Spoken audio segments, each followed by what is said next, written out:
Un seul titre au menu de cette édition, la troisième session ordinaire du Conseil d'orientation du Fonds de soutien patriotique.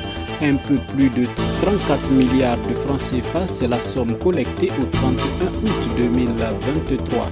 Bonsoir mesdames et messieurs et bienvenue à cette session d'information sur la télévision de la famille. Sans transition, nous le disions tantôt, la troisième session ordinaire du Conseil d'orientation du Fonds de soutien patriotique s'est tenue ce 4 septembre 2023 sous la houlette du chef du gouvernement Apollinaire Joachim Kielem de Tambela. Le comité a signifié avoir récolté un peu plus de 34 milliards de francs CFA à la date du 31 août 2023. Il s'est agi au cours de ce conseil de l'examen et de l'adoption du projet de rapport de gestion du fonds et l'affectation des ressources aux bénéficiaires. Présent pour nous, Odette Zouangena et Yannick Kabouré. 34 milliards 980 millions 743 686 francs CFA, dont plus de 30 milliards de francs CFA encaissés et plus de 4 milliards de francs CFA en attente d'encaissement. Voilà le montant des ressources mobilisées au profit du Fonds de soutien patriotique à la date du 31 août 2023. C'est ce qui ressort du rapport du comité de gestion au cours de la troisième session ordinaire du Conseil d'orientation du Fonds de soutien patriotique placé sous la présidence du Premier ministre Apollinaire Joachim Kielem de Tambela. Pour le ministre de l'Économie, des Finances et de la Prospective, la mobilisation des ressources témoigne de la bonne volonté des Burkinabés à soutenir l'effort de paix. Nous venons de finir la réunion du Conseil d'orientation du Fonds de soutien patriotique et nous pouvons dire que les contributions ont considérablement augmenté. Nous sommes actuellement à près de 35 milliards de collectes après 6 mois. Nous pouvons dire que véritablement les Burkinabés ont compris la nécessité pour chacun d'apporter sa contribution à la construction de la nation, surtout dans cette période difficile que nous traversons.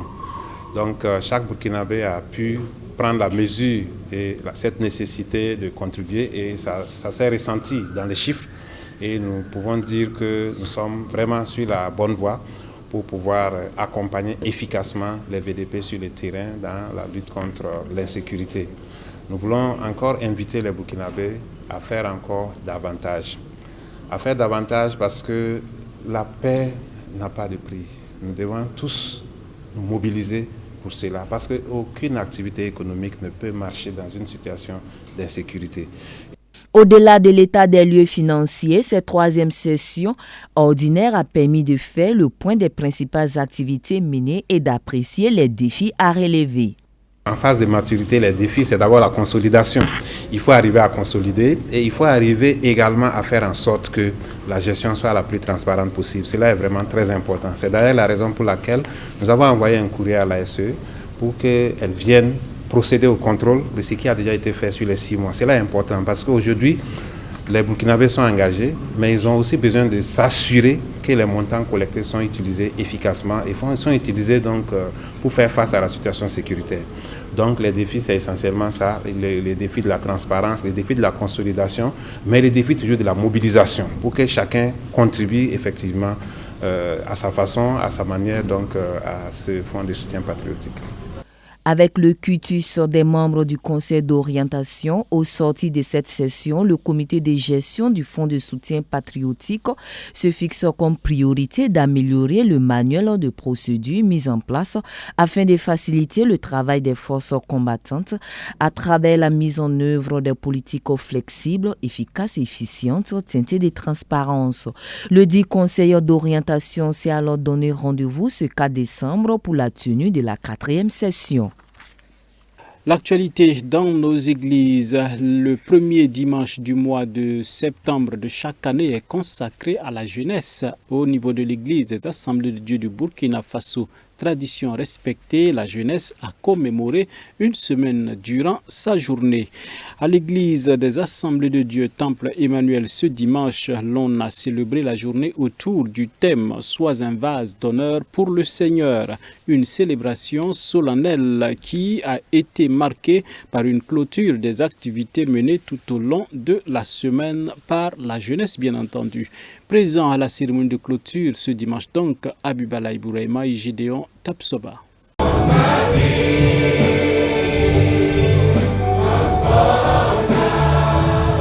Le dimanche 3 septembre a été une journée dédiée à la jeunesse de l'église des Assemblées de Dieu du Burkina.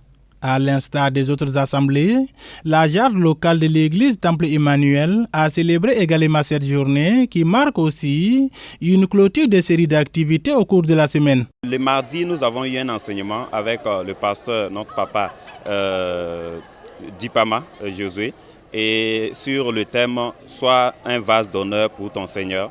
Et le mercredi, nous avons suivi un film ici, ensemble avec tous les jeunes de l'église, qui nous a interpellés sur notre engagement envers le Seigneur. Et le vendredi, nous avons eu des moments de consacration. Nous avons prié et confié nos sujets et nos requêtes au Seigneur. Et le samedi, c'était une journée dédiée au nettoyage. Et nous avons un peu nettoyé autour de l'église les herbes qui y sont et rendre un coin les locaux propres. À travers un culte spécial pour couronner leurs activités de la semaine, la jarde Temple Emmanuel en a choisi pour thème « Sois un vase d'honneur pour ton Seigneur ». Alors, être un vase d'honneur pour son Seigneur, ce qu'il faut retenir ici, c'est d'avoir une vie de consécration qui passe par la sanctification et d'offrir à l'Éternel un service de qualité. Voilà. Et dans le message, nous avons retenu 3 points essentiels pour la sanctification. C'est de renoncer à soi-même et de porter chaque jour sa croix pour suivre Jésus. Voilà, porter sa croix chaque jour, c'est quoi? C'est d'accepter de suivre chaque jour le chemin que Dieu même a tracé pour nous. C'est de marcher tous les jours dans la sanctification. Ce n'est pas de faire aujourd'hui et demain on quitte la voie, mais c'est de rester constant dans la vie de sanctification que Jésus même a tracée pour pouvoir mener des œuvres que Dieu même a réservées pour nous, de bonnes œuvres pour que nous puissions les pratiquer. Selon le prédicateur, le thème « Être un vase donné pour son Seigneur » est très pertinent de nos jours car les jeunes sont ballottés par plusieurs vents, à savoir les fléaux sociaux, la recherche du gain facile ou des raccourcis pour avoir du succès. En fin de mandat, ce bureau de la jarde est en transition en attendant le nouveau bureau.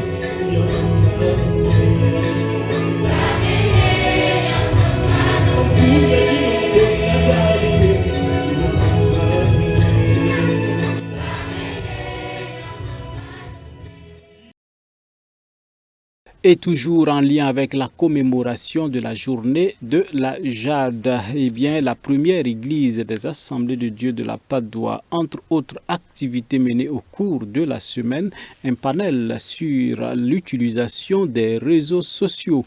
Le point avec Odette Zouangena et Yannick Kaboré. Nous avons initié cette activité véritablement pour outiller la jeunesse par rapport à tout ce que nous voyons comme menace, tout ce que nous voyons comme risque sur les réseaux sociaux. Réseaux sociaux, utilisation, opportunités et risques est le thème principal du panel initié par le bureau local de la première église des Assemblées de Dieu de la Padoue en marge de la semaine nationale de la jeunesse des Assemblées de Dieu du Burkina Faso. Au regard de la pertinence de la thématique, le choix des panélistes s'est porté sur 3 experts du domaine du digital pour passer en peigne fin les 3 termes clés que sont utilisation, opportunité et risque. Mais déjà, que peut-on comprendre par réseau social? C'est un site web qui regroupe un ensemble d'outils qui permettent de se rencontrer en ligne, de partager des moments de joie, de peine, de partager des vidéos, du contenu texte, de partager des images ou encore de vendre pour des entreprises ou encore de se vendre en tant que employé en train de chercher un emploi. Le Burkina Faso à lui seul compte 4,96 millions d'internautes avec plus de 2,6% de progression annuelle. Pour le panéliste martinien Léandre Dabiré, à cette ère du numérique, les chrétiens en général et les jeunes en particulier devraient bénéficier des merveilles qu'offrent les réseaux sociaux. Lorsque on décide de le transformer comme un outil commercial, parce qu'aujourd'hui, on est enclin peut-être à la recherche de visibilité pour nos activités et tant d'autres choses. Mais grâce à ces réseaux-là, il y a toute une communauté, un monde en fait qui est derrière ça, dont on peut utiliser comme aspect de visibilité pour pouvoir plus vendre en question. Également aussi, on peut se créer une communauté, une notoriété et tout.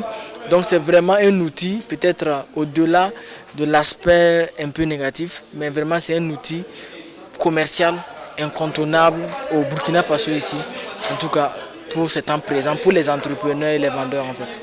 Cependant, l'impact n'est pas que positif et pour éviter des risques inutiles et très dommageables, quelques lignes de conduite sont à tenir. Éviter de poser des actes à l'encontre de la loi, inciter à la haine par exemple, ou encore agir comme prostituée ou proxénète, ou encore on peut se faire pirater son compte. Ça c'est une menace qui pèse lorsqu'on n'est pas prudent, lorsqu'on ne fait pas attention. On peut divulguer des informations personnelles sur les réseaux sociaux alors que cela peut nous être préjudiciable si quelqu'un veut attenter à notre sécurité. Donc il faut faire très attention, veiller à ce que le compte sur lequel on se trouve sur cette plateforme-là soit sécurisé. Demander des conseils à des techniciens qui peuvent nous conseiller et nous orienter sur comment sécuriser. Et surtout, lorsqu'on est une entreprise, que l'on puisse veiller à ce que notre image de marque, notre e-réputation ne soit pas ternie. Le panel s'est voulu très interactif, dissipant ainsi toutes les zones d'ombre des participants. C'est une très bonne initiative. On a vraiment été édifiés par les trois panélistes qui nous ont entretenus surtout sur l'utilisation des réseaux sociaux ainsi que les opportunités, également les risques. En tout cas, on n'est pas sans savoir qu'aujourd'hui, les réseaux sociaux sont des plateformes là où on ne peut pas s'y passer. Donc même dans les coins les plus reculés du Burkina. Donc il faudrait donc que nous, en tant qu'Église, on essaie également aussi de s'adapter tout en essayant de trouver le moyen de conseiller, de suivre donc nos fidèles. Et c'est sûrement l'une des raisons pour lesquelles la JAD a pensé à organiser ce panel-là. Je suis vraiment satisfait malgré cette pluie. Ça n'a pas empêché la jeunesse de sortir pour pouvoir en tout cas suivre ce panel. Et je suis sûr et certain que ce qu'ils ont reçu, en tout cas ça en valait la peine pour qu'ils soient là. Je sais que cela vraiment va les aider dans leur façon de faire, surtout sur les réseaux sociaux.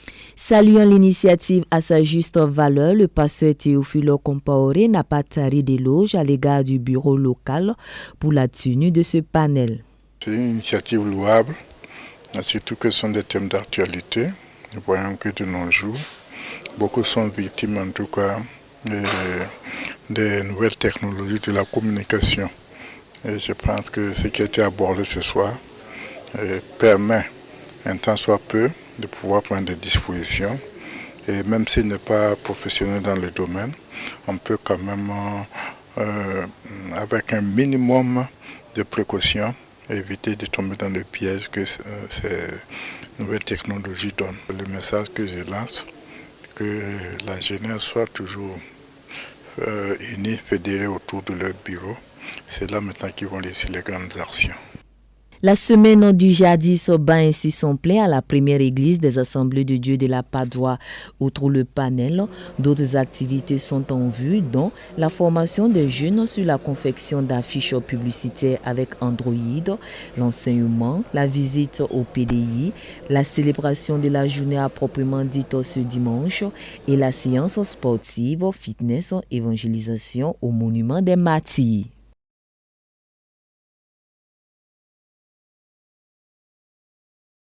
Toutes les activités énumérées dans ce reportage ont été menées avec succès. La suite de ce journal, et nous ouvrons la fenêtre internationale. Sommet sur le climat, l'Union européenne promet de soutenir l'Afrique à Nairobi. Von der Leyen a insisté sur l'importance des investissements financiers en Afrique et promouvoir les énergies vertes. Alors qu'elle participait au premier sommet africain sur le climat mardi à Nairobi, la présidente de la Commission européenne a réitéré l'engagement de l'Union européenne à aider l'Afrique face au changement climatique. Ursula von der Leyen a notamment appelé à plus d'investissements sur le continent. L'action climatique peut être l'un des principaux moteurs de la croissance africaine. Mais pour cela, l'Afrique a besoin d'investissements massifs. Et l'Europe veut être votre partenaire, veut être un partenaire pour combler ce déficit d'investissement. La présidente de la Commission européenne plaide aussi pour la création des chaînes de valeur dans le cadre des opportunités gagnant-gagnant. Nous ne sommes pas seulement intéressés par l'extraction des ressources. Nous voulons nous associer à vous pour créer des chaînes de valeur locales, pour créer de bons emplois ici en Afrique. Nous voulons partager avec vous la technologie européenne. Nous voulons investir dans les compétences des travailleurs locaux. C'est essentiel pour les jeunes, car plus vous serez fort en tant que fournisseur, plus l'Europe diversifiera ses chaînes d'approvisionnement vers l'Afrique et plus nous réduirons les risques pour nos économies respectives. C'est clairement gagnant-gagnant. Le premier sommet africain sur le climat a débuté lundi au Kenya. L'Afrique paie le prix fort du changement climatique dont elle n'est en réalité pas responsable. Le Kenya, et nous parlons toujours climat, le Kenya produit 70% de son énergie à partir des sources renouvelables. Le Kenya génère plus de 70% de son énergie renouvelable telle que la géothermie, l'hydroélectrique et l'énergie éolienne. Le secteur de l'énergie solaire devenant intéressant pour les usages industriels et domestiques. Comment le Kenya produit 70% de son énergie à partir de ressources renouvelables? Eh bien, en misant principalement sur l'énergie solaire, une ressource abondante dans la région puisque le continent bénéficie d'un ensoleillement privilégié, l'un des plus élevés de la planète. L'énergie solaire est très propre. Nous ne polluons pas du tout l'air. Nous n'augmentons pas les températures, nous n'affectons pas le climat. C'est pourquoi l'accent est mis de plus en plus sur l'énergie propre. Et le solaire est certainement l'une des énergies les plus propres au monde. Le soleil est gratuit, mais sachant que la technologie solaire est importée, le Kenya doit payer les droits d'importation. En conséquence, les détaillants doivent souvent facturer plus de 15% de taxes sur la valeur ajoutée aux consommateurs. Actuellement, les prix de l'énergie au Kenya sont très élevés. C'est pourquoi nous encourageons les industries manufacturières, les secteurs commerciaux et résidentiels à se tourner vers l'énergie solaire. C'est gratuit, le coût initial est élevé, mais à long terme, vous en tirez des avantages. L'argent que vous utilisez pour payer vos impôts et vos factures vous permettra d'accroître votre production dans l'agriculture et dans d'autres secteurs qui, eux, contribueront à la croissance financière de notre pays. Alors qu'un sommet sur le climat se tient cette semaine à Nairobi avec pour objectif de promouvoir le potentiel du continent pour les énergies vertes, l'ONU indique que 60% des meilleurs sites solaires au monde se trouvent en Afrique. C'était là notre version de l'actualité sur la télévision de la famille. Mesdames et messieurs, merci de nous avoir suivis. Nous prenons rendez-vous demain pour d'autres actualités. La grâce toute suffisante de Christ soit votre partage. Xavier Ouedraogo a réalisé ce journal. Bonsoir et à demain, dis-je.